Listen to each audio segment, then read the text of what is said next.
저번 시간에 우리 제목이 초기 포스트 모더니즘 영화로서의 누벨바그와 해체적 서사 구조 그렇게 얘기했었죠. 그래서 이게 좀 보다가 우리 누보로망 얘기를 했었고요. 그 예로서 알랭 러브그레이가 대본을 쓴 알랭 르네의 지난해 마리안 바트에서 앞에 보면 조금 봤습니다. 오늘 좀 계속 볼 겁니다. 조금 더.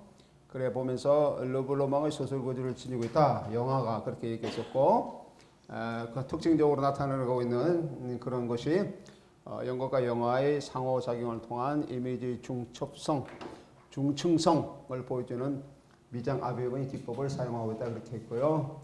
메타 영어로서의 자기 반영성을 보여주고 있고 해결할 수 없는 수수께끼 같은 애니그마의 사건 전개. 애니그마는 그렇게 그대로 쓰면 됩니까? 그대로 쓰면 됩니다. 예, 예를 들어서 이렇게 아니고 이렇게 쓰면 되겠습니다.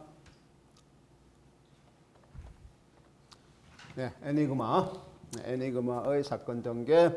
특정한 즐거움이가 부재하다, 없다라고 하는 것이죠. 그 다음에 관객의 해석에 개방된 다층적 의미 구조, 이런 것들이 누보로망의 특징이기도 하고 이 영화의 특징이기도 합니다. 그리고 시간인지의 유동성, 시간이 굉장히 유동적으로 나타난다라고 정해진 게 아니고 또는 역사적 흐름에 나타나는 것보다는 굉장히 유동성이다. 관객들도 그렇게 인지하게 된다라고 하는 것입니다. 그런데 이 영화의 제목은 지난해라고 분명히 시간적 시점이 이렇게 분명히 서술되어 있는데도 불구하고 주제로서 또는 제목으로서 그거와는 상관없이 굉장히 유동적으로 흘러갑니다. 환상으로의 삶이 나타나고요. 사회적, 문화적, 이데올로기, 탈신화 뭐 이런 것들이 많이 나타나고 있는 그러한 구조를 지니고 있습니다. 네. 우리 앞에 부분을 좀 봤는데 잠깐 여기 본 걸 잠깐 얘기해 보면은 예.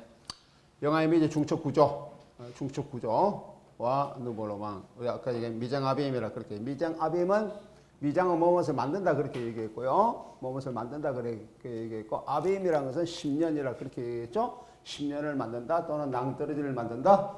다시 말하면 이미지의 깊은 층을 만든다라고 하는 그런 의미가 되겠습니다. 누벨바그 영화 지난해 마리안 바트에서는 누보로망의 특징을 잘 나타내고 있다. 이 영화는 바로크 양식의 바로크 양식이 지니고 있는 커다란 호텔인 그랑 호텔을 배경으로, 그랑이란 큰 뜻의 커다란 뜻이죠. 배경으로 그 내부를 자세히 묘사하면서 시작하고 있다. 이러한 시작은 서술 대상을 자세하게 묘사함으로써 대체시키는 누보로망의 기법을 차용하고 있다.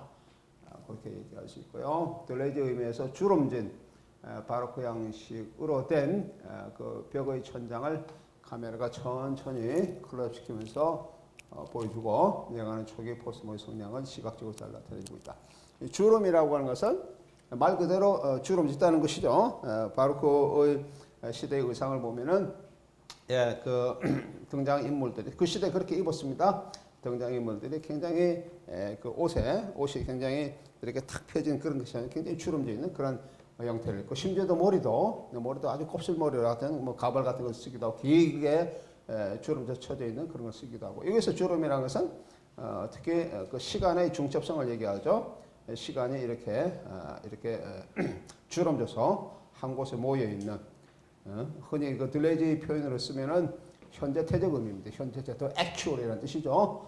잠재태 또 virtual이 액츄얼을 향해 가면서 현재로 향해 가면서 미래 시점을 한꺼번에 이렇게 나아가려고 하는 그런 시간적인 중첩성을 보여줍니다.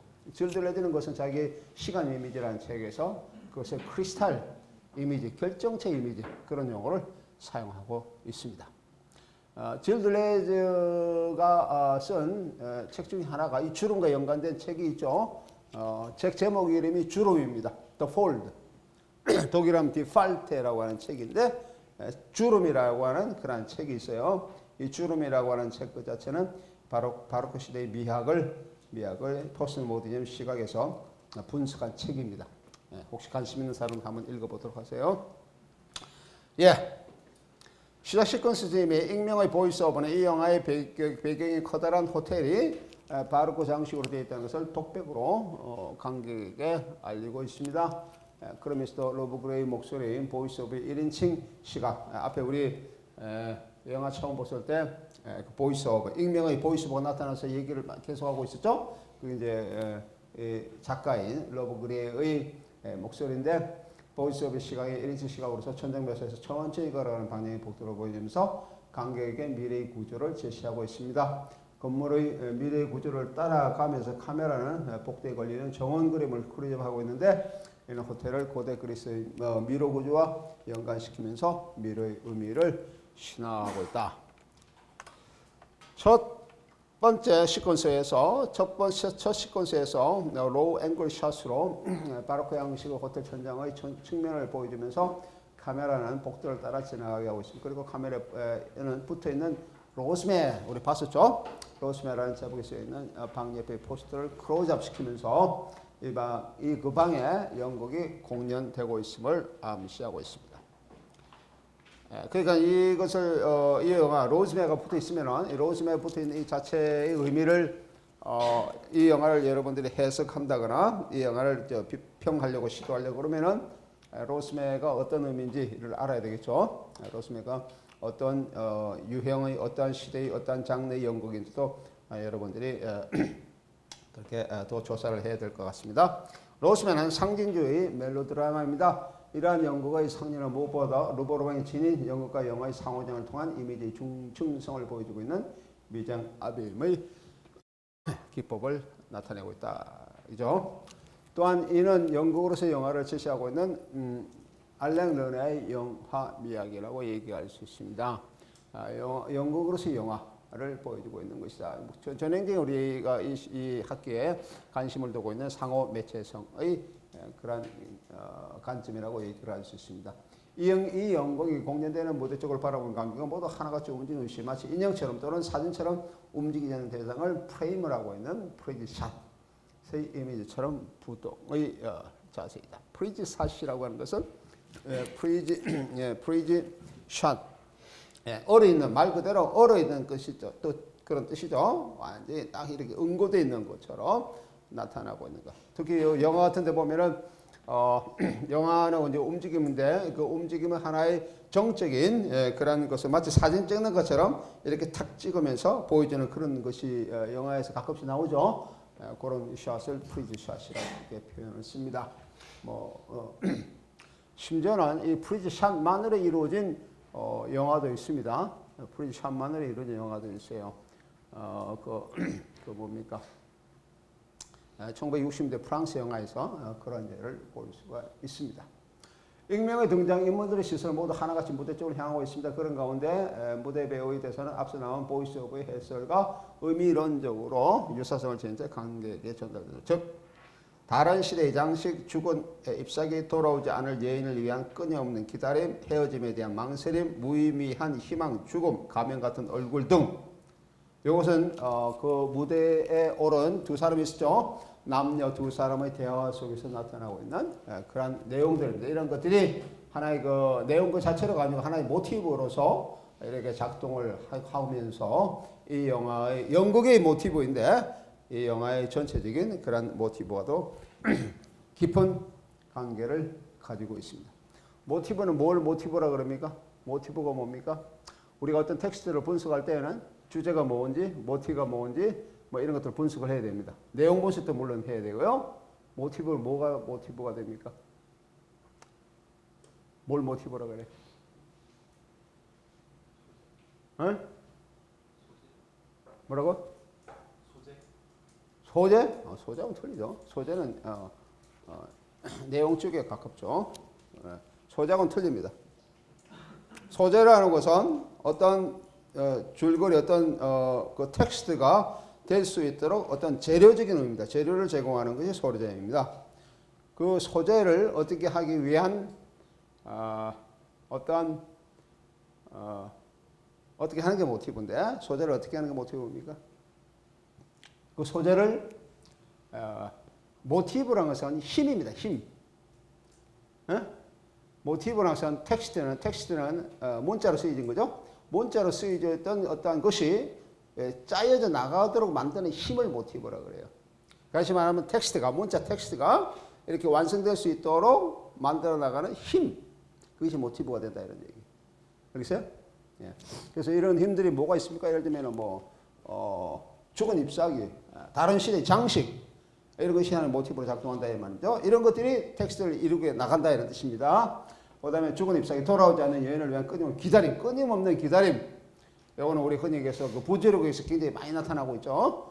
부지록에서 얘기하고 있는 그런 것을 끊임없는 기다림, 헤어짐에 대한 망설임, 무의미한 희망, 죽음, 가면 같은 얼굴, 이러한 것들이 모티브군을 이루고 있습니다. 어떠한 텍스트는 하나의 모티브에 이루어진 건 거의 없죠. 대부분 다 여러 가지의 모티브들이 함께 이루어져 있습니다. 이렇게 이런 것을 모티브군 또는 모티브 사슬 이렇게 얘기를 하고 있죠. 예. 이러한 대사 내용은 이 영화의 전체 서사 내용을 미리 보여준다는 점에서 서사 과정에 참여하고 있다. 하지만 이 영화의 서사는 전혀 인간관계에 의해서 진행되지는 않습니다. 겉보기에 인간관계의 토대를 둔 것처럼 보이는 시간은 오히려 우연성을 부각시키고 있다라고 뜻입니다. 예, 우연성을 부각시켜. 즉 연극이 끝난 후 관객들은 무리를 지어 흩어지게 되는데 익명의 남자 주인공 X는 익명의 여자 주인공 A에게 말을 다음과 같이 건넵니다. 예, 이 부분을 조금 같이 한번 보도록 하겠어요. 우리 앞에 부분을 못 봤는데 이 부분 잠깐 보고 내용적으로 조금 더 보도록 하겠습니다. 여자 주인공 익명의 X, 우리 책에는 X라 써놨는데 익명의 X가 여자 주인공에게 말을 다음과 같이 우리가 만난 적이 있다고 생각합니다. 이제 앞부분이 그렇게 나와요. 근데 여자는 그걸 전혀 기억을 못하고 있어요. 못하고 있으면서 계속 이제 얘기가 진행됩니다. 그는 그녀에게 1년 전에 만났다는 그 약속을 자꾸 상기시킵니다. 하지만 그녀는 이러한 만남을 부정합니다. 이 영화는 X가 남자죠. 지난해 마리안 바트라고 하는 구체적인 기억을 A에게 되살리기 위해서 끊임없이 말을 건넵니다. 그러니까 X는 지난해 마리안 바트에서 A를 만났어. 우리끼리 서로 만나서 약속한 것이 있다라고 그렇게 얘기를 하고 있어요. 그 사람이 A는 분명한 기억을 가지고 있어요. 무슨 약속이냐 그러면은 1년 전에 지난해 마리안 바트에서 만났는데 X가 A에게 가서 이렇게 얘기를 건넸어요. 이 내용을 보면 그렇게 나와요. 우리 같이 이곳을 떠나서 다른 곳으로 도주합시다. 다른 곳에 갑시다. 라고 그렇게 했는데 그 여자 A죠. A라는 여자가 지금 아니고 1년 후에 그렇게 합시다. 이 자리에 만나서 다시 얘기합시다. 그렇게 합시다. 라고 하는 그런 내용의 말을 A가 했다고 X는 주장을 합니다. 주장하는데 1년 후에 만났어요. 1년 후에 약속에서 만났는지는 우연히 만났는지 그거는 얘기해서 알 수 없어요. 사우자가 만났는데 X가 만나가지고 A에게 그 얘기를 상기시킵니다. 당신 1년 전에 나한테 그런 얘기 한 적이 있죠. 지금이 이제 1년 지났으니까 그렇게 이 자리를 떠서 어디를 갑시다 라고 하는데 그 얘기 전체를 약속 자체를 여자인 A는 전혀 기억을 하지 못하는 그런 의미입니다. 그래서 이 영화는 처음부터 끝까지 X가 A에게 그 얘기했다는 내용을 상기시키기 위한, 기억나게 해주기 위한 그 전체로서 끝납니다. 계속 그런 얘기가 반복돼요. 하지만 그 반복되는 것 자체가 조금씩 차이를 이루어가면서 얘기합니다. 심지어 나중에 보면은 어떻게 구체적인 장소까지 지정해가면서 그런 얘기를 계속 상기시키려 노력합니다. 네, 그런 내용이에요. 그래서 이 영화는 X가 지난해 마리안 바트에서 구체적인 기억을 A에게 되살리기 위해서 끊임없이 말을 꺼내지만 이러한 만남과 그 기억 자체가 해결될 수 없는 사건으로 진행되면서 마지막까지 해결되지 않은 채 애니그마로 끝납니다. 결국 그것을 해결되지가 않습니다. 만났다는 기억에서 상기시키려고 하는 그런 시도가 결국 해결되지 않은 채 끝나버리는 그런 애니그마 형식을 진행하고 있습니다. 이러한 서사 과정은 등장인물 스스로뿐만 아니라 그들의 대화를 통해서 그 내용을 전담하는 관객에게도 매우 모호하게 다가옵니다. 등장인물들은 모두 익명으로 나타납니다. 영화 제목이 알려주듯이 지난해라는 구체적인 시인과 마리안 바트라는 구체적인 장소가 제시되어 있음에도 불구하고 이들의 대화는 시간의 중첩 속에서 모순적으로 이루어집니다. 줄거리는 다음과 같습니다. 1년 전 X라고 하는 낯선 남자가 A라는 여자를 만나서 1년 전 사랑하는 얘기를 건넵니다. 즉 지난해 마리안 바트에서 한 약속의 내용을 기억시키려고 하는 것입니다. 그리고 여자의 남편으로 추정되는 M이라는 인물이 도박사로서 등장합니다. 여기 이제 M이라는 또 다른 남자가 등장하는데 이 여자의 남편일 것이다 라고 추정만 될 뿐입니다. 근데 도박사입니다. X는 A에게 함께 가기를 제안합니다. 그러나 A는 X에게 남자에게죠. 1년 후로 그 실행을 연기하고자 간곡히 부탁합니다. 영화는 지난해 마리안 밭에서 약속했었던 사랑의 도피를 이행하기 위해서 1년 뒤 X가 남자죠. 약속대로 A 앞에 나타나는 것으로부터 시작합니다. 하지만 A 여자는 X라는 인물 자체와 그 얘기를 전면적으로 부정함으로써 지난해 마리안 밭에서 얘기는 단지 X의 허구적 상상 또는 비진리의 모순에 불과한 서사 내용으로 진행됩니다. 그러니까 그 대화 당사자인 그 여성 A가 남자가 얘기하는 X가 얘기하는 것을 전체적으로 부정해 버리니까 X가 진리라고 얘기하는 그 얘기하는 사실이라고 또는 진리라고 언술 내용의 진리라고 얘기하는 그 자체가 이미 비진리로 바뀌는 것이죠. 허구적 상상으로 바뀐다 이 말. 즉 X는 끊임없이 A와의 만남을 주장하지만은 A는 이를 끊임없이 부정하면서 모순적인 서사가 지속되고 있습니다. 이처럼 이 영화는 이러한 모순적 서사를 동일하지만 차이를 드러내는 서사로 전환시키면서 포스트 모더니즘의 서사를 보여주고 있습니다. 이른바 동일성의 반복인데 차이를 가진 동일성의 반복이라고 하는 의미가 되겠습니다. 이것이 포스트 모더니즘 서사에서 가장 특징적으로 나타나고 있는 현상 중에 하나입니다. 예를 들어서 여러분 저기 카프카 소설 혹시 읽어본 사람 있나요? 카프카 소설은 대부분 다 이런 식으로 구성되어 있습니다. 서사 내용이 그래요. 계속 반복입니다. 반복인데 조금씩 차이를 두는 반복을 낸다는. 예를 들면 변신이라는 거 있죠. 그리고 우리 잠자라고 하는 변신. 어느 날 갑자기 이 사람이 회사원이죠. 회사원이 갑자기 커다란 딱정벌레로 변했어요. 일어나 보니까 자신이 딱정벌레로 돼 있어요. 자기 방에서. 그러니까 이제 몸이 이렇게 변하는 걸 보고 변신이죠. 독일어는 반드룽인데 변신이니까 이제 자기 자신이 두렵고 가족에게 알려질까 두렵고 자기는 이제 그 직장에 나가야 되는데 나갈 수 없는 그 두려움, 일상생활을 할 수 없는 두려움 그런 것이 가득 차 있지만 그래도 나가려고 시도합니다. 방을 나가려고 시도하는 거죠. 그래서 방을 나가려고 시도한 커다란 그런 서사 구조는 세 번입니다. 세 번 방을 나가려고 하는 시도로 하다가 결국 좌절되고 마는 그런 것을 보여주고 있습니다. 성이라는 작품도 성이라는 거 있죠. 성, 독일의 다스슐로스라고 하는 그런 독일어 슐로스 우리가 이제 큰 성인데 이런 것도 마찬가지입니다. 측량기사인 K라고 하는 그것도 익명이죠. 독일어는 K라고 하는 그런 그 측량기사가 성으로부터 자기 그런 그 측량 그 성을 토대로 측량해 달라고 그렇게 부탁을 받고 어느 마을에 성이 있는 마을에 도착합니다. 도착해서 이제 그 여인수 호텔 이런 데 도착하면서 그 성으로 가야 되죠. 자기를 불렀던 소환했던 그 성으로 가 성주를 만나야 되는데 그게 있는 성이라는 소설은 그 우리 번역책에서 한 500페이지, 600페이지 되는 굉장히 장편 소설이에요. 장편 소설인데 이 카라고 하는 사람이 끊임없이 성으로 가려고 근데 가지를 못합니다. 결국 끊임없이 성으로 가려고 하는 하도한 시도로 끝나버리죠. 마지막에는 죽음으로 끝나는 그런 비극적인 내용도 역시 마찬가지 이런 포스트 모더니즘 서사와 유사성을 보여주고 있습니다. 이런 서사가 연관해서 이 영화의 시작 부분에 보인 로즈메이 연극이 마지막 부분에 다시 나옵니다. 카메라는 시작 부분에서 마찬가지로 로즈메이 연극 상영에 대한 포스터가 붙어있는 방으로 들어가면서 마지막에도 그런 게 붙어 있습니다. 들어가면서 다시 연극이 상연되는 장면으로 제시됩니다. 이 장면에서 연극 배우의 대화는 비록 관객에게 전달되지는 않습니다.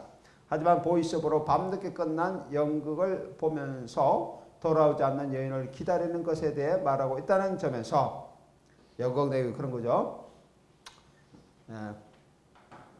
자기는 기다리고 있는데 돌아오기 싫어 기다리고 있는데 결국 돌아오지 않습니다. 연인이. 이런 데서 이 연극은 영화의 자기 만족성을 제시하고 있다고 할 수 있습니다. 그러면서 서사의 현실이 과거의 현실이 또는 현재의 현실이 또는 미래의 현실인지 서사의 현실이 이런 것이 부정확하게 관객에게 전달됩니다. 이런 시간 이미지, 이런 시간 이미지는 들레즈에서 시간이 나누어져서 중첩되어 있는 시간의 주름. 아까 내가 주름, 바로크 시대의 그 주름 이미지 얘기했죠. 시간의 주름을 제시하고 있습니다. 이런 바로크 미학의 의미에서 미로 속에 놓여있는 의미의 주름이다. 그건 미로, 바로크 미학은 미로의 미학이라고 할 수 있는데 이 미로는 장수적인 미로일 수도 있고 장수적으로 꼬불꼬불하게 나타나는 미로일 수도 있고 또는 시간적인 미로일 수도 있다라고 하는 것이죠. 미러 속에 넣어 있는 의미의 주름 또는 의미의 미러라고도 할 수 있습니다. 이어와 상호되게 이용하는 X가 A의 깊은 밤에 미러로 나갈 길을 빠져나갈 길 잃어버린 것으로서 끝이 됩니다. 마지막 서사에서 이 미러에서 결국 길을 잃는 그런 것으로 나타나고 있는데 그것이 이 등장인물 두 사람이 죽음을 의미하는지 아니면 야반도주를 의미하는지 굉장히 불분명하게 나타난다 이런 얘기예요. 여기서 끝이 납니다. 지난해 말에 봤던 세상 이미지도 나타난다. 우리 기억을 상기시키는 의미에서 이제 해상 이미지가 상당히 강하게 나타나고 있죠. 지난해 말에 봤던 특히 기억의 모티브가 강하게 부각되고 있습니다. 이로 인해 현재에서의 서사 진행 시간이 어쩔 수 없이 부단히 과거와 연관되지 않을 수 없게 됩니다. 왜냐하면 계속 기억이 나지 않습니까? 당신이 한 내용을 알지 못합니까? 자꾸 물어보니까 기억의 모티브와 자연히 연관될 수밖에 없다는 것이죠. 하지만 이 영화의 시간은 연대기적으로 나열할 수 있는 시간이 아닙니다. 시간은 X와 A 두 가지 층에서 움직이고 있기 때문입니다. 그러니까 X가 얘기하고 있는 시간, 지난해하고 A가 얘기하고 있는 그런 시간적 의미는 다른 층위에서 움직인다라고 하는 것이죠. 여기 이 시간은 X와 A 두 가지 층에서 움직이기 때문에 즉 여기서 시간은 다양한 과거와 현재 그리고 미래가 혼합되어 실시됩니다. 이는 앞서서 쓰는 딜레이의 의미에서 해상 의미지라고 얘기를 할 수 있습니다. 플래시백 기법과는 달리 플래시백 기법은 단지 과거의 것을 현재에 보여주는 것이죠. 과거의 어떤 사건, 내용들을 현재에 보여주는 거 플래시백인데 그런 거하고 다르다 이런 얘기예요. 과거를 얘기하지만은 단지 과거를 현재에 보여주는 그런 특정한 과거를 현재에 보여주는 것과는 다른 의미를 나타나고 있습니다. 이러한 시간 이미지는 플래시백과 달리 현재태와 잠재태가 함께 나타난다고 하는 점입니다. 현재태는 영어적 표현을 쓰면 더 actual이라고 얘기할 수 있습니다. 잠재태는 더 virtual이라고 얘기할 수 있어요. 현재는 과거나 미래의 연관 속에서 존재하기 때문에 현재는 과거나 미래의 연관에서 존재하기 때문에 현재태의 현재처럼 연대기적인 현재와 차이를 지내면서 미래와도 다양하게 연관을 지니고 있습니다. 이게 시간 이미지, 들레이즈 의미에서 시간 이미지를 보여주고 있습니다. 이에 대해 들레이즈는 러브그레이에게는 지나가는 현재들의 연속성이 존재하지 않지만은 과거의 현재, 현재의 현재, 미래의 현재의 동시성이 존재하는데 이러한 현재들이 시간을 끔찍한 것으로 설명할 수 없는 것으로 만든다라고 들레이즈가 그렇게 평을 하고 있습니다. 언급하면서 이러한 시간 이미지를 지난해 마리안 바데스와 연관시키고 있습니다. 이 영화에서 세 가지의 현재들이 설명할 수 없는 시간을 유발시키고 있습니다. 이는 이 영화의 시작 부분에서 X는 A를 다시 만난 시간에 대한 이야기에서 이미 나타나 있습니다. 즉 X는 A를 알고 있다고 하지만은 A는 X를 알지 못한다고 합니다. 여기 한 가지 시간입니다. 만났는데 두 사람을 만났는데 남자는 여자를 알고 있다. 지난해 당신이 얘기한 걸 알고 있다. 하지만 여자는 그것을 모른다라고 얘기하는 시간입니다. 그리고 X는 A와의 만남과 사랑의 도전을 기억시키기도 하지만은 X는 이러한 기억 자체를 부정한다. 기억의 시간이 또다시 달라지고 있는 거죠. 이 경우는 들레이즈가 지적하고 있듯이 A가 X를 정말 알지 못하거나 아니면 거짓말을 하고 있을 때 가능한이 있다라고 하는 것입니다. 또는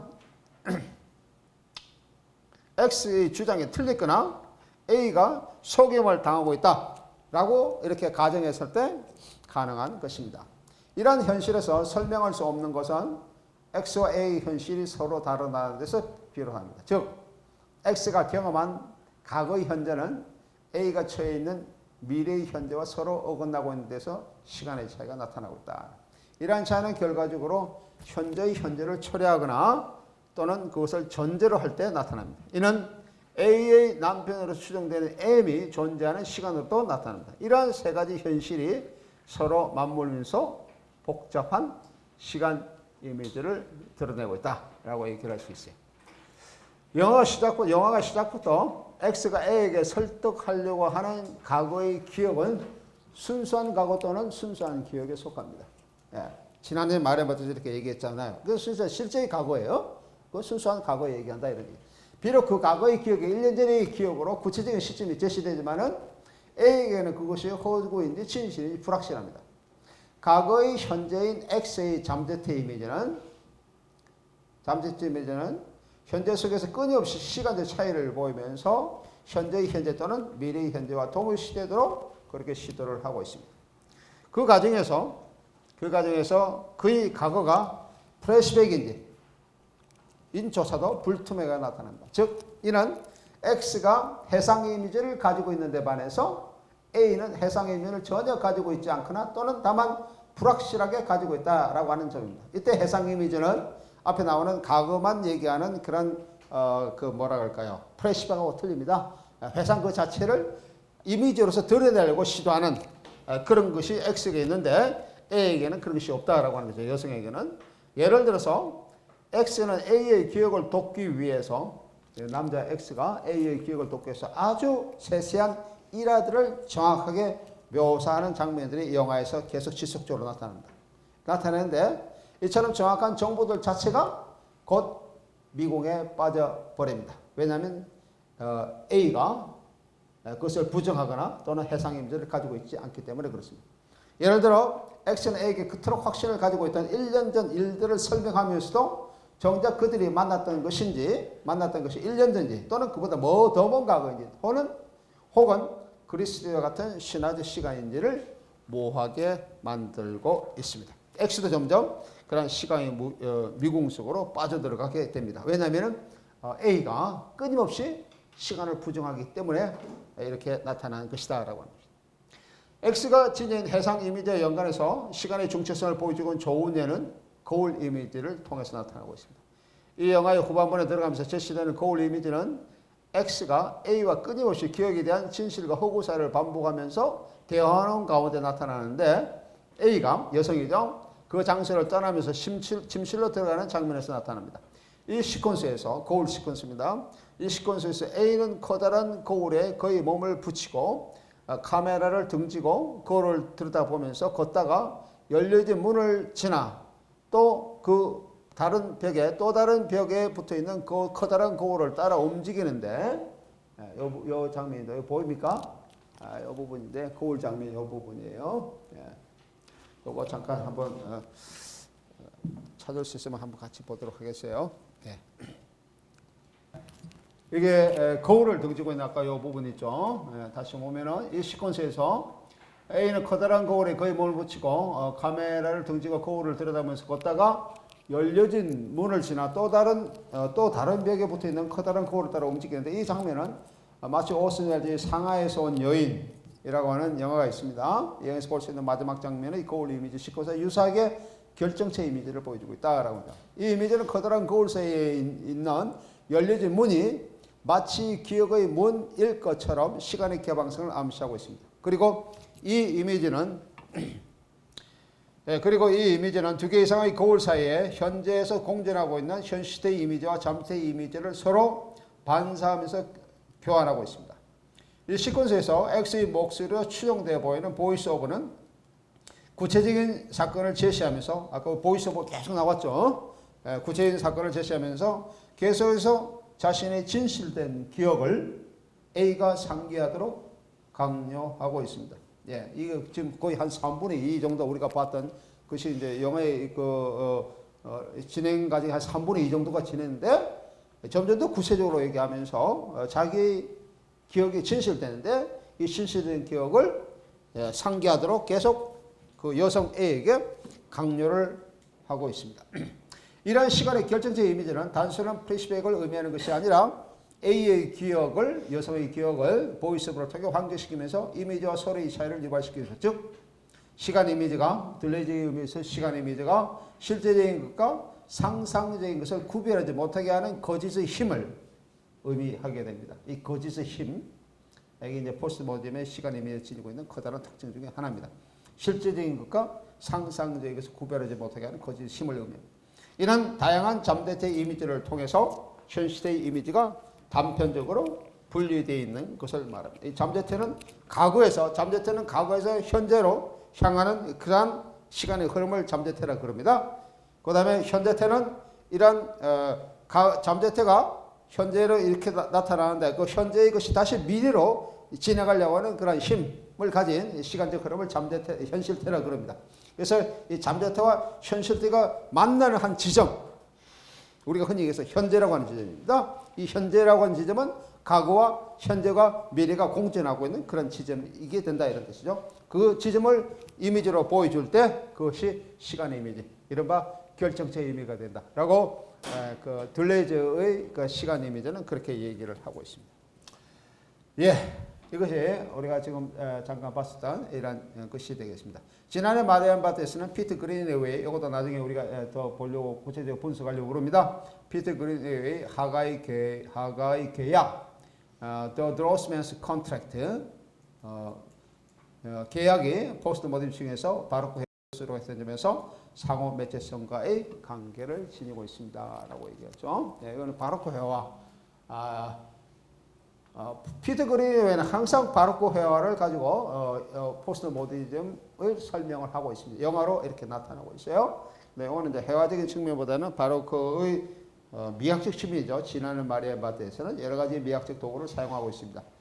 바로크 양식을 먼저 보여주면서 어떤 장소의 미로를 보여주고 있고, 그 장소의 미로 속에서 시간의 미로, 또한 의미의 층이 다층적으로 이루어지고 있고, 그것이 영화와 연극이라고 하는 미장합병을 통해서 그런 이미지를 독특 중첩식으로 나타내고 있는 여러 가지의 그 서사적 기법, 전략, 이런 것들을 사용하고 있습니다. 영화의 마지막 부분 잠깐 같이 한번 보겠습니다.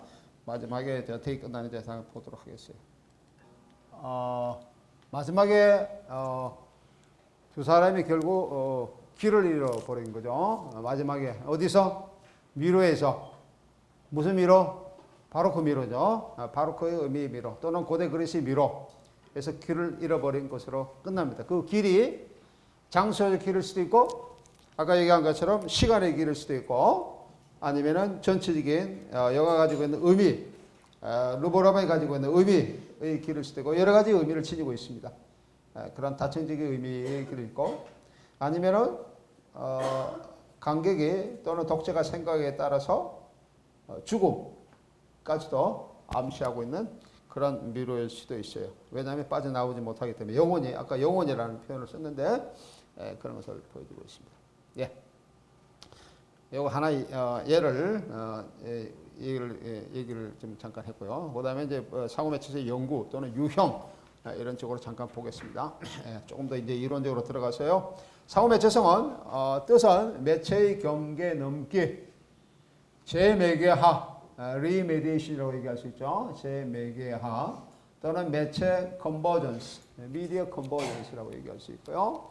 또는 매체의 상호 간섭, 매체 형식의 혼합화, 하이브리디제이션이죠. 하이브리디제이션을 얘기했고, 매체의 크로스오버 또는 춤추는 텍스트 뭐 등등 이런 여러 가지 다른 이름들을 지니고 있습니다. 또는 이렇게 달리 얘기할 수 있어요. 예. 우리가 상호 매체성의 그런 이론이 1990년대 이후에 상당히 활성화되기 시작했다 그렇게 얘기했고, 그다음에 2000년대에서 새로운 어떤 그 이론, 미학 이론 또는 예술 이론의 그 패러다임을 형성했다고도 얘기할 수 있는데, 그런 것들을 우리는 상호 매체성의 패러다임 전환이라는 의미에서 인터미디얼 턴이라고 얘기를 할 수 있습니다. 일반적으로 턴, 어떤 매체의 의미의 매체가 작용한, 보통 매체가 작용한 어떤 예술의 흐름이라든지 또는 미학적 의미의 흐름이라든지 또는 사주적 의미의 흐름이라든지 이러한 것을 바꾸어 놓는 이런 그 시도 또는 어떤 계기, 이런 것이 턴인데, 몇 차례의 턴이 1960년부터 몇 차례 있었습니다. 예를 들면 뭐 문화적 패러다임 전환이라고 하는 cultural ton이라고 얘기하는 것이 1960년대, 1980년대 이런 데서 굉장히 많이 작동을 하고 있는 그러한 하나의 그 예술 이론 또는 문화 이론, 미학 이론입니다. cultural ton. 미국의 프레드릭 제임슨이라고 하는 미국의 그런 포스트 모더니 이론가가 있죠. 그 우리 흔히 그 독일의 프랑크푸르트 학파 비판 이론의 그런 영향을 받은 그러한 이론으로는 그 1970년대 후반하고 1980년대 초에 영국의 버밍엄 대학에서 많이 나타나고 있는 그 문화 이론이라고 하는 그 cultural studies라고 하는 클럽이 있고요. 또 다른 것은 미국 쪽으로 이제 영향을 많이 미치고 있는데 그 미친 영향에 영향을 많이 받은 사람 중에 하나가 프레드릭 제임슨이 그런 문화 이론적 의미에서 문화적 패러다임 전환이라고 하는 이런 것을 들을 수가 있습니다. 그다음에 1990년대부터 시작됐다고 얘기할 수 있는 아이콘 또는 아이코놀로지의 패러다임 전환이라고 얘기할 수 있는 아이코닉 턴이라고 하는 턴을 얘기를 할 수 있습니다. 아이콘이라는 것은 우리말하면 도상, 아이콘이라는 도상이라고 번역할 수 있는데 도상, 이미지를 가지고 어떤 것을 드러내는 것을 얘기를 합니다. 그래서 도상인데 이 도상의 의미가 매체의 발달로 인해서 굉장히 많은 이미지 홍수 시대에 나타나고 있는 이런 패러다임의 전환을 얘기를 합니다. 흔히 해서 이미지 학까지 대두되고 있는 그러한 시대의 매체 이론이라고 얘기를 할 수가 있죠. 그 다음에 세 번째 얘기할 수 있는 것이 이미지 패러다임의 전환, 이게 픽토리얼 턴이라고 역시 1990년대에 미첼이라고 하는 그런 이론가 중심으로 많은 논의가 되죠. 이거는 그대로 이미지 중심의 이론 전개를 얘기를 하고 있습니다.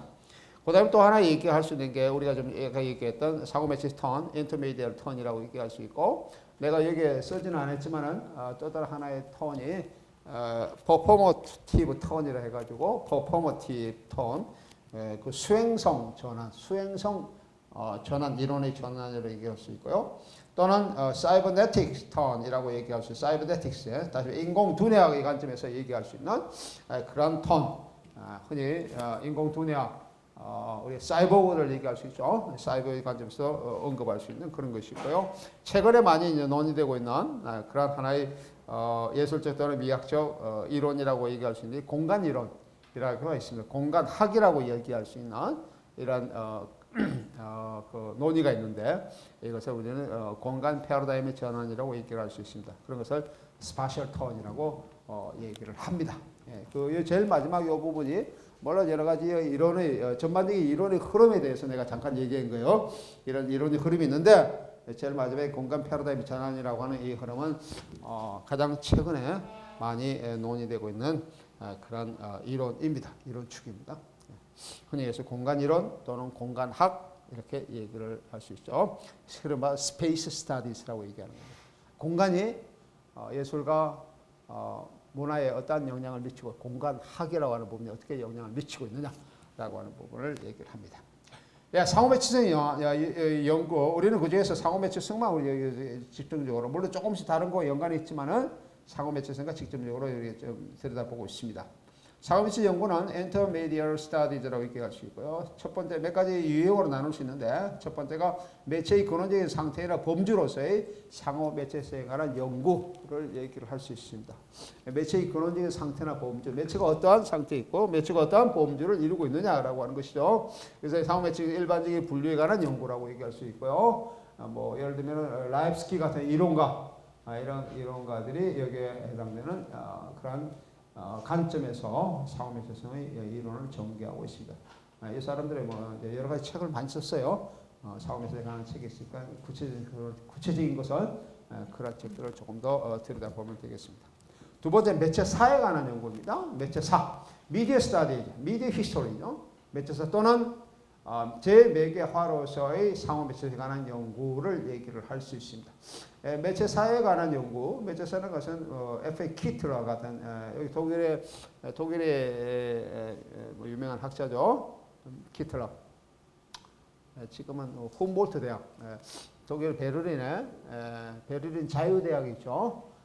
베르데 프라이에 우니베르시테트가 있고 훔볼트 대학이 있습니다.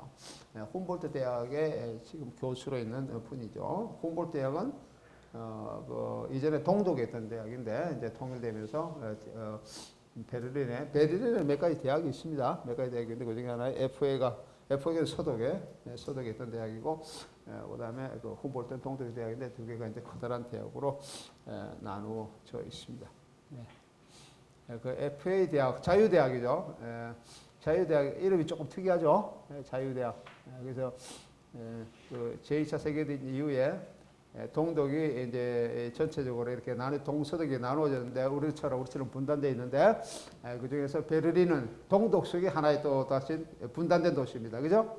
베를린 동독 안에 있는 것이 이제 동베를린, 서베를린으로 분단되어 있는데 그 서베를린에서 그 대학을 만들기 위한 분단된 곳에서 왜냐하면 훔볼트 대학은 이전에 있었어요. 이전에 있던 대학인데 훔볼트 대학은 아주 건물이 화려합니다. 훔볼트 대학은 왜냐하면 이전부터 있던 대학이고 건물이 보면은 무슨 궁전처럼 되어 있습니다. 그래서 베를린 가보면은 훔볼트 대학 가보면은 아주 뭐 건물 하나는 진짜 멋있습니다. 궁전처럼 우리어리하게 되어 있어요. 궁전 같은 대학이 독일에 몇 군데 있는데 뮌헨 대학이 궁전 같은 대학입니다. 뮌헨, 그 뮌헨 대학이 궁전이고 베를린의 훔볼트 대학 같은 것도 옛날에 궁정 스타일로 돼 있고 그것이 이제 대학으로 변했기 때문에 궁정이 대학으로 변했기 때문에 그래요. 그렇게 돼 있고 하지만 그 서베를 나누니까 대학이 없었어요. 그래서 대학을 하나 만들 필요가 있었죠. 그래서 학생들이 모여서 학생들이 중심들이 모여서 이렇게 하나하나 대학을 만들려는 시도를 했고 학생들이 이제 우리 모여서 대학을 만들자 학생들이 주도로 만드는 대학입니다. 베른자의 대학이. 그래서 주들에게 돈이 없잖아요. 대학에는 건물이 있어야 되는데 돈이 없으니까 학생들이 모여서 조그마한 가정집을 빌리면서 이렇게 하나하나의 그런 이렇게 이제 학과 체제, 학문 체제 이렇게 형성하기 시작했어요. 그래서 자유대학 가보면은 역에서 내려가서 베를린 대학 가까이 가는 역에 내려서 그 자유대학으로 들어가는 가는 길에 가정집들이 있습니다. 우리말로 한 2층집 가정집들이 있어요. 그 가정집들이 대부분 다 그 학과입니다. 학과. 응? 이점 초창기 시작했던 그런 것으로 시작했던 것을 보여주고 있습니다. 2층짜리 집인데 뭐 가까이 가보면 무슨 학과 이런 학과의 그 팻말이 붙어 있어요. 지금은 물론 커다란 이제 뭡니까 본부 건물이라든지 커다란 이제 건물들이 많이 지어져 있지만은 그런 것이 아직까지 남아 있다라고 하는 건데 좌우지간 거기서 있는 그 키틀러이라는 사람들이 매체사의 연구는 우리의 사고 매체적 관점과 굉장히 밀접한 관계를 지니고 있습니다. 매체사라는 것은 매체가 어떻게 이때까지 진행되어 왔나라고 하는 것이죠. 매체가 미학적으로 어떻게 영향을 미쳐 왔느냐라고 하는 것을 연구하는 것이 매체사 연구인데 이 매체사 연구의 관점에서 또 다른 하나의 새로운 하나의 그 분파적 내지는 이런 이론을 제시하고 있는 것이 여기는 볼트라는 사람은 글루신이 얘기하고 있는 재매개하라고 하는 그런 이론입니다. 이 데이비드 볼트와 글루신 이런 사람들은 재매개하라고 하는 그런 책을 썼어요. 이것은 지금 번역되어 있습니다. 리메디에이션 그 번역된 책 이름이 재매개하라는 책이에요. 혹시 관심 있는 사람 한번 읽어보도록 하세요. 내가 여러분들에게 유인물로 나누어진 7권에 나누어진 것에 아마 이게 들어가 있을 겁니다. 재매개하. 예, 재매개하는 이전에 사용된 매체가 현재에 어떻게 영향을 미치고 있느냐라고 하는 것에 관점을 두고 쓰여진 책이죠. 최근에 무슨 우리가 그 디지털 예술에서도 재매개하가 어떻게 작동하고 있는지 또는 고대 그리스 르네상스 시대의 어떤 예술 이론들 이런 것들이 어떻게 현대적 의미에서 또는 포스트 모던 내지는 디지털 예술에서 계속해서 사용되고 있는지 이런 것을 보여주고 있는 책이 재매개합니다. 우리의 사후매체 관점을 보여주는데 상당히 중요한 이론이고 중요한 책 중에 하나가 재매개하라는 책입니다. 물론 매체사의 관점도 굉장히 중요하겠죠. 그 다음에 매체 컨버전스의 얘기죠. 미디어 컨버전스. 이건 헨리 키신저, 헨리 젠킨스 이런 사람들이 중심으로 얘기를 하고 있는데 매체가 이렇게 집중화되고 있다, 수렴화되고 있다라고 하는 것이죠. 매체의 수렴 또는 매체의 상호작용, 매체의 상호간섭 이런 것을 의미하는 것으로서 역시 우리가 얘기하고 있는 상호매체적 관점과 아주 긴밀한 연관성을 지니고 있습니다. 세 번째 영역으로서 이 지금 첫 번째 나온 이 부분이나 두 번째 이 자체가 하나하나의 커다란 하나의 학문적 영역입니다.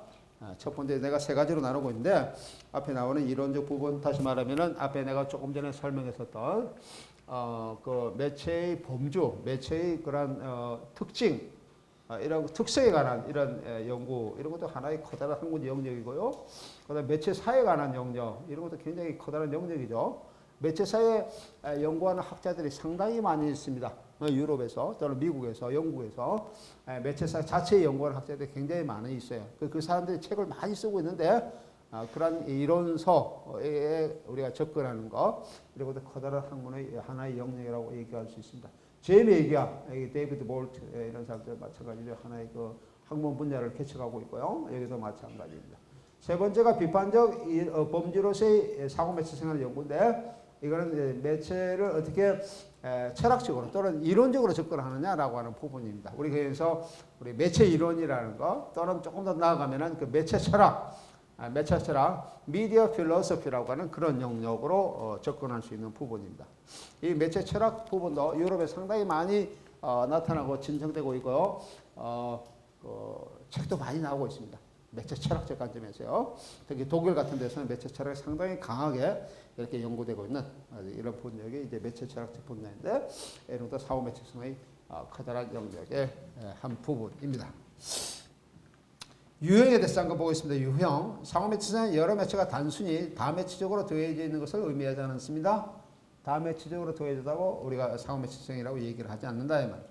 어떤 매체 요소가 다른 매체에 수용되면서 미학적, 기능적으로 텍스트의 의미를 단절 또는 단절시키거나 또는 동화시키거나 소형의 효통성을, 소형의 효용성을 창출하기 위해 미적 체험을 새롭게 한다면 그 매체 생산의 그 매체 생산과 수용은 상호 매체성이다라고 하는 거죠. 그 상호 매체성의 하나의 뭐 정의라 그럴까요? 간략한 정의 이렇게 얘기를 할 수 있습니다. 상호 매체는 반드시 두 형식, 또 두 매체죠. 두 매체인데 그 매체가 예술 형식을 이렇게 드러내는 매체를 얘기합니다.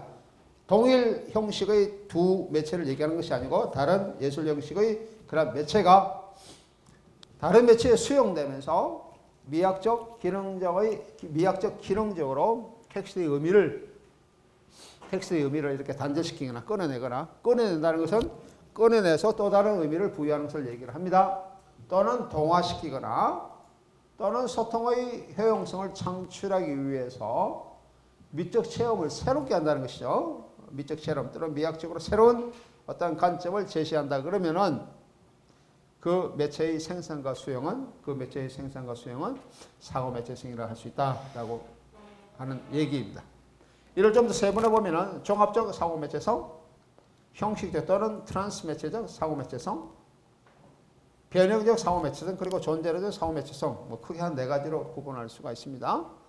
종합적 상호 매체성, 형식 또는 트랜스 매체. 트랜스 매체라는 것은 트랜스미디어라는 것이죠. 매체와 매체의 사이를 넘나드는 그런 것을 얘기를 합니다.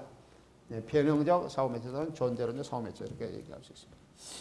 예술 형식의 경계를 뛰어넘는 유토피아 또는 혁명적 의미에서 종합 예술을 지향하는 종합적 상호 매체성은 혁명적으로 새로운 사회를 창출하고자 하는 바그너의 종합 예술론. 이 바그너는 그 오페라 음악가죠. 후기 낭만주의, 독일의 후기 낭만주의 음악가 바그너, 리히아르드 바그너를 얘기합니다. 리히아르드 바그너의 종합예술론. 리히아르드 바그너, 독일 이 사람이 표방했던 그런 예술론, 종합예술론. 독일어 하면은 게잠트 쿤스트베르크라고 얘기를 할 수 있어요. 게잠트는 총체적인 것이고 쿤스트는 예술이고 베르크는 작품입니다. 그래서 쿤스트베르크는 예술 작품이라는 뜻이고 게잠트 쿤스트베르크는 말 그대로 하면 총체적 예술 작품이라는 뜻인데 우리 종합예술론 그렇게 번역할 수가 있습니다. 이 종합예술론은요. 이 사람은 이제 그 오페라의 관점에서, 뮤지컬 관점에서 이렇게 이제 종합예술, 뮤지컬이 여러 가지 요소로 이렇게 나타나고 있다, 요소로 구성되어 있다라고 하는 것을 얘기를 하고 있어요. 그런 의미에서 새로운 시대, 혁명적 어떤 의미에서 이 사람은 정치적 의미로 상당히 관심을 많이 갖고 있는 이런 사람이었는데 예술 형식의 경계를 떼면서 뭔가의 새로운 예술을 드러내기 위해서 하나의 종합 예술이 필요하다라고 하는 그런 역설을 한 사람이죠. 이 사람의 용어의 게다가 콘스페그 용어는 이 사람이 만드는 용어는 상당히 그 이후에 굉장히 중요한 용어로서 자리 잡고 있습니다.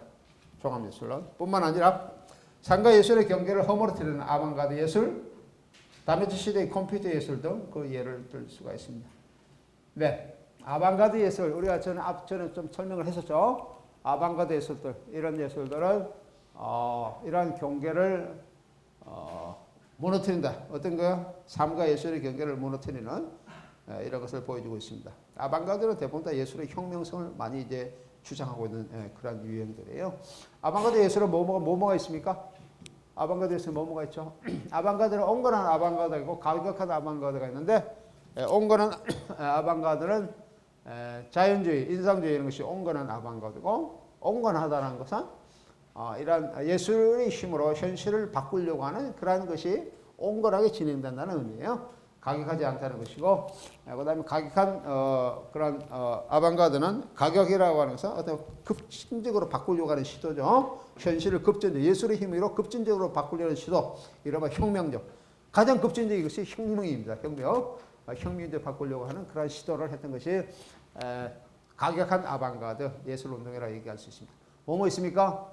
가격한 아방가드 예술운동은 표현주의, 예?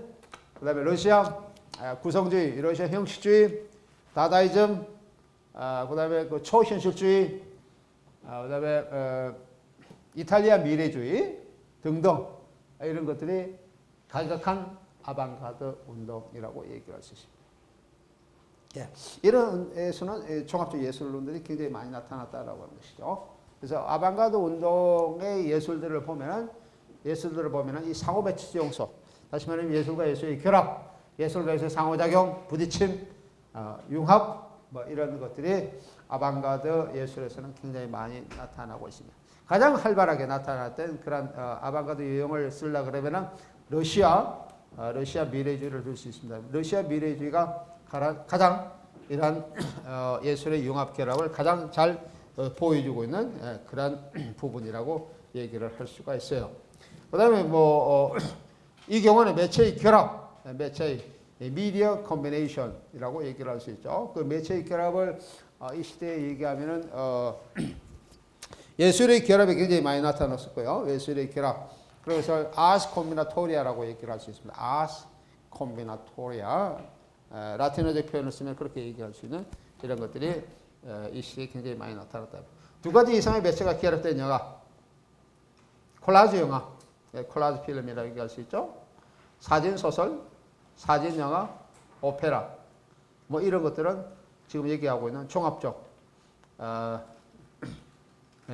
상호 매체성을 보여주는 아주 대표적인 그런 예술의 하나의 유형들이라고 얘기할 수 있습니다. 또는 장르적 개념이라고 얘기할 수 있습니다. 콜라주 영화, 사진 소설, 사진 영화, 오페라 등 이런 것이 이 계열에 속한다 이런 겁니다. 알겠죠? 오늘 여기까지 하고 다음 시간에 계속해서 사무실 유형에 대해서 계속 보도록 하겠습니다. 그만.